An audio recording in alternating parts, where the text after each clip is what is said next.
What's going on, everybody? I'm back with another video. This video is going to be looking at the London derby between Tottenham Hotspur and Chelsea in the second leg of the EFL Cup. Now, before we get into this video, I want to make a quick shout out that I am going to be doing the Classico.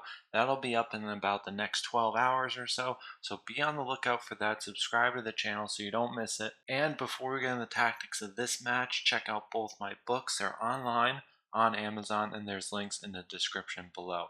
But let's get into Chelsea-Tottenham. So Chelsea continued using their 4-4-2 from the first leg, with Rudiger on the left and Christensen on the right. Then we had our double pivot of Kovacic and Jorginho, and they played very effectively together, staggering themselves in the midfield, often seeing Kovacic fade more towards the left half space, while Jorginho remains mainly the central pivot option. As we see here, though, the staggering that they used to manipulate Højbjerg's positioning to then create passing angles into one another and out to the central defenders for progression past the high block of Tottenham was very effective, and they were able to manipulate the Tottenham press, especially in the first half, very easily. We then see Azpilicueta and Sarr as the fullbacks on either side, creating full width, and the fullbacks typically in this 4-2-2-2 formation, the fullbacks primarily use the width, but they can be accompanied in dual width by the inverted outside midfielders. Tottenham, they tried to match this with their own 4-4-2, with Doherty playing as a left-sided midfielder and Højbjerg being one of two central midfielders. Then this often created their staggering in the midfield, just as we see here, but their right-sided midfielder and Lo Celso are just off our screen to the right, and they're much too deep to then come up with a well-structured press. So this is where the space began to occur through the half space, and it led to Chelsea's easy progression and allowed them to control the game from an early. Now we can clearly see the 4-4-2 of Chelsea. Their back four with their fullbacks just in line with the holding midfielders. Jorginho and Kovacic are staggering themselves in the left half space to then create continuity into their attacking midfielders of Callum Hudson-Odoi and Mason Mount.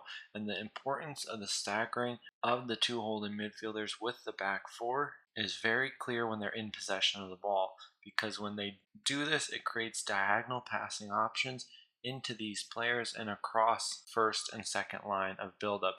So with this, the creation of diagonal passing options makes it even harder for them to be pressed or isolated in possession, even though they're going with a 2-2 build-up, which often becomes very vertical in their passing. But with this, we see strong diagonal passing options into the holding midfielders, and then this is continued in between the lines of the 4-4-2 of Tottenham. So when Tottenham try and press with two forwards, they're often unsuccessful because of these very clear rondo structures and diamond formations in the half space and wide areas connected by the double pivot. Then we also have our two forwards of Lukaku and Timo Werner pinning the back four of Tottenham, creating more space between the lines. So we have our midfield four here using spatial control principles to try and block access into the attacking midfielders. And a key piece of the fullbacks is their ability to drop deeper to try and attract pressure from midfielders of Tottenham to then overemphasize the space between the lines to then release these attacking midfielders in even more space higher up the field and open up third line passing options. As we get deeper against Tottenham's 4-4-2 low block, the space becomes more condensed, and this leads to players fanning into wider areas. So we still see the back four build-up of Chelsea and our staggered double pivot, but now we see Callum Hudson-Odoi fading into the wide area and creating dual width.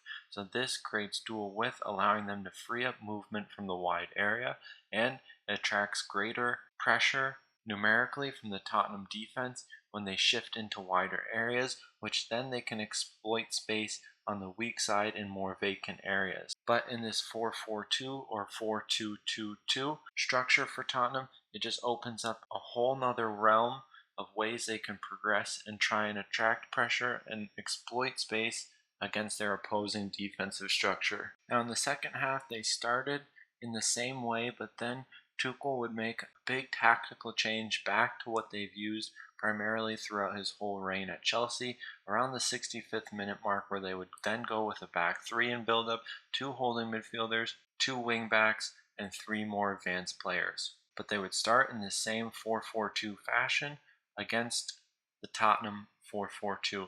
And Tottenham, they had to really go for it, and they started pressing in a much more man-oriented way, which put Chelsea under a little bit of pressure late on in the game, which then forced Tuchel to make this switch to give them more control in possession and made them more secure.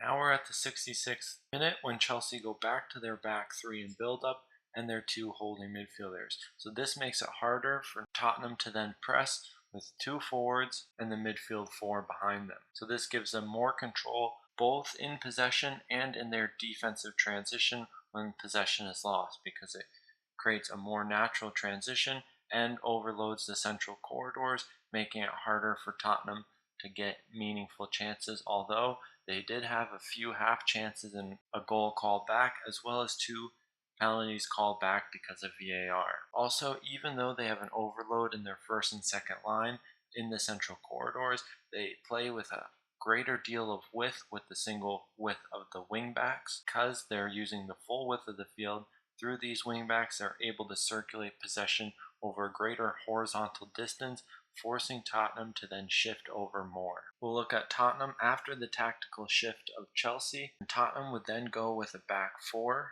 at least later on in the game, with a double pivot to then place players between the Chelsea high block and try and drag these players further forward to then create space in behind. So this is when Chelsea would go with their 5-2-3, which then in deeper areas would become a 5-4-1. So our double pivot would then stagger themselves, trying to control space between the lines. And another product of this tactical change from Thomas Tuchel would be their higher level of pressure higher up the field. Because now they have 3 central defenders, they were allowed to take more risks and go higher up because the defenders had more cover at the back against a more direct approach. So this allowed Chelsea to go with 3 front players, and then the double pivot also allowed Kovacic to step on and use man orientation against one of the 2 Tottenham holding midfielders. Now before the tactical change, Tottenham built from the back with 3 central defenders, 2 holding midfielders, and then Lucas Moura and Lo Celso were the 2 more advanced players between the lines, and Harry Kane as the lone number 9. Now I think one of the problems for Tottenham is that their attacking midfielders of Lucas Moura and Lo Celso come too narrow into the central corridor and don't use the half space as much, which then makes it much easier for them to defend against, especially when Chelsea uses 5-3-2 that sees pressure from the forwards coming from out to in and using the cover shadow to force the ball inside to the 3-man midfield and really condenses the double pivot. So where the space becomes is in the half space, but it's very hard for Tottenham to find these players as they don't have many routes to access this space, and even their circulation isn't quite quick enough to then get into the wide areas or in more dangerous space, especially when the cover shadows of Lukaku tempts the pass into their wide central defenders, but these defenders don't have the confidence to play it and don't typically have the ability to find Lucas Moura between the lines and use third-man movements to access these players. Now lastly, to end the game, we see Chelsea lock up in a 5-4-1 low block with their more attacking wide midfielders dropping deeper alongside the holding midfielders as Tottenham try and get back into the game, even at this later stage, by throwing players forward and either using fullbacks to drive into midfield or playing with more aggressive central defenders. But more attacking changes were made with an increased number of players between the lines and having more aggressive build-up with more vertical action. But that's where we're going to wrap up the analysis. And those are the tactical changes Thomas Tuchel made to then win Chelsea cup tie, progress in the cup. I hope you guys enjoyed it, and I'll see you in the next one.